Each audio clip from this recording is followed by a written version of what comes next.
Welcome to Tab Briefs, a weekly look at headlines from the world of faith for November 13th, 2020.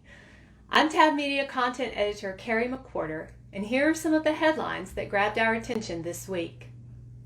In Nevada, voters on November 3rd approved a state constitutional amendment that recognizes marriage as between couples regardless of gender.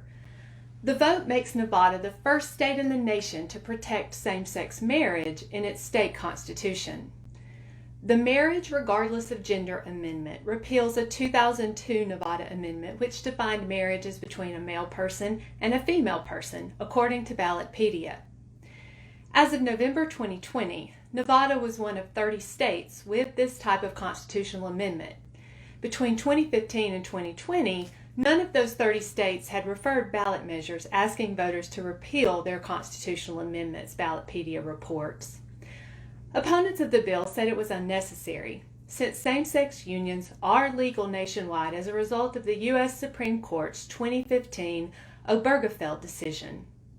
But supporters of the amendment praised the vote, saying that if the Supreme Court ever reverses its decision on gay marriage, Nevada will protect marriages in the state. The recently passed Nevada measure also states that religious organizations and clergy persons have the right to refuse to solemnize a marriage. In global news, an underground Christian in Iran, Mohammed Omidi, received 80 lashes on October 14th for drinking communion wine. Alcohol is forbidden for Muslims in Iran, which doesn't recognize conversion from Islam to Christianity. Omidi was flogged for the same offense in 2013. According to Morningstar News, 2 fellow house church members also have been sentenced to flogging. In addition, Omidi was imprisoned 2 years for house church activities deemed acting against national security, followed by 2 years of internal exile. In late summer, also in Iran, the pastor of a legally recognized church and his wife fled the country after his appeal was rejected and her sentence was to begin. He had received 10 years for talking to Muslims about Christ. His wife received 5 years for house church activities. Iran is number 9 on Open Door's 2020 World Watch list of places most difficult to be a Christian. Finally, on the heels of a contentious presidential election, many people are feeling depressed. Christopher Ojeda, assistant professor of political science at the University of Tennessee, calls this feeling post-election blues. But it's not a phenomenon exclusive to 2020. Shortly after Abraham Lincoln was elected in 1860, a woman from Alabama, Sarah Espy, documented her concerns in her diary. She wrote that she felt grieved because it felt certain that the southern states are going to withdraw from the Union, and if so, she wrote, it is the beginning of woe. Professor Ojeda said there's no easy way to make depression disappear, but he did have some suggestions for coping, including focusing on healthy living, turning off news, and turning off social media for a while. But he says another coping strategy is to affirm the value of democracy and perhaps even get involved with politics.